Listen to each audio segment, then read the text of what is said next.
Claire Castro, once again, labeled VP Sara as Chucky.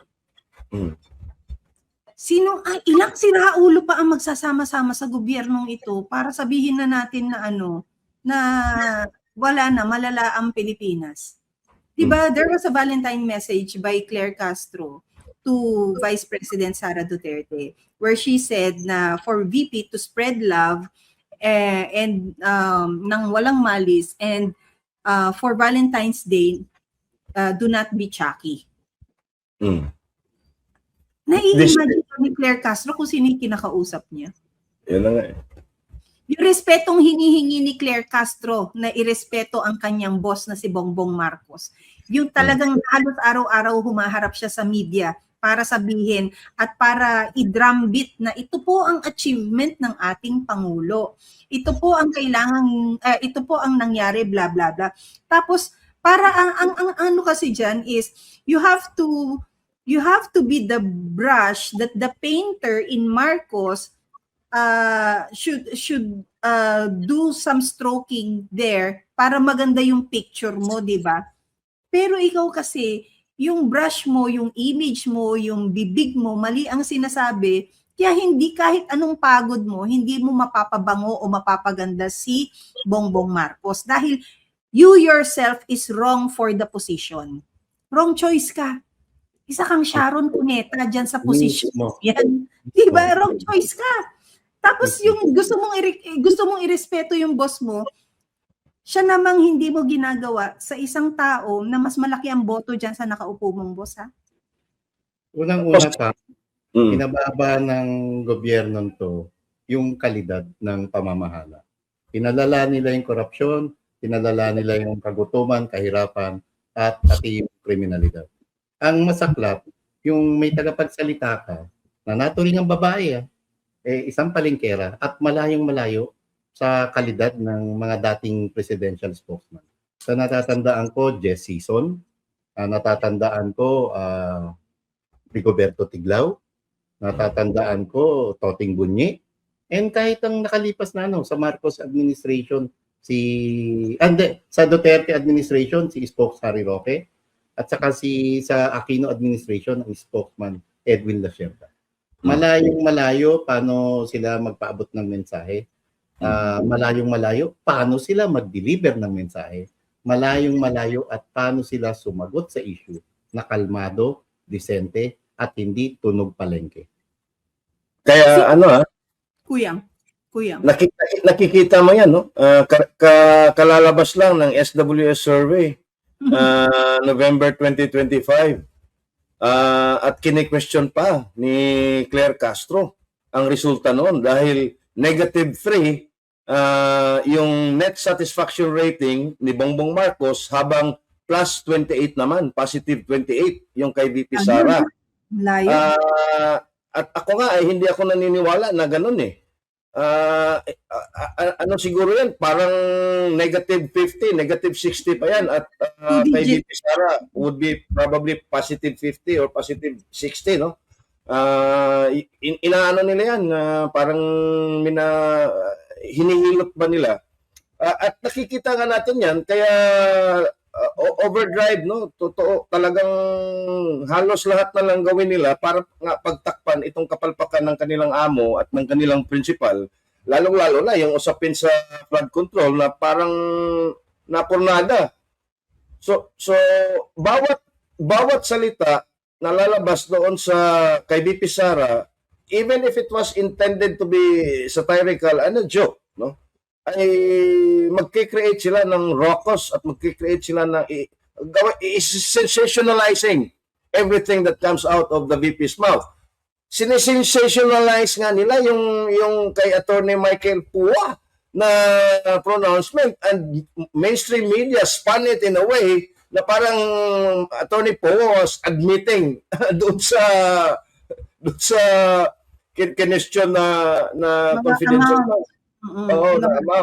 Where in fact, supposedly, yung quote card na yon sinama pati yung question para may context yung sagot ni Attorney Poa. Kaya lang ang ginawa nila, ang nilagay lang nila sa quote card or sa soundbite, yung sagot ni Attorney Poa making it appear as if he was enumerating the amounts na in question na nakalagay sa sa impeachment case.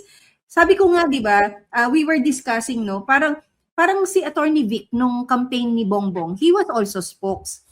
He was very combative because talaga namang bugbugan pagdating sa handling kay Bongbong Marcos back then. Depende naman kasi ang spokes eh. But Attorney Vic Rodriguez never made it appear na para siyang laging nasa talipapa o palengke. 'Di ba? We were all so kapag naririnig natin nun, 'di ba Marlon, pag nagmo-monitor tayo sa third floor nun, parang lahat tayo tululaway pag si Attorney Vic na nagsasalita. And up to now, may wow factor, di ba? Oo. Yung parang yung hindi natin naisip ilagay sa briefer na parang hindi natin naisip yun. Ang galing talaga.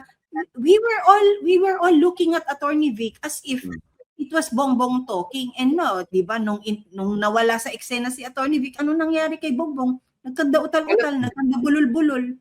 'Di ba? Pero you have to bear in mind na Attorney Vic was a spokesperson during the campaign and the candidacy.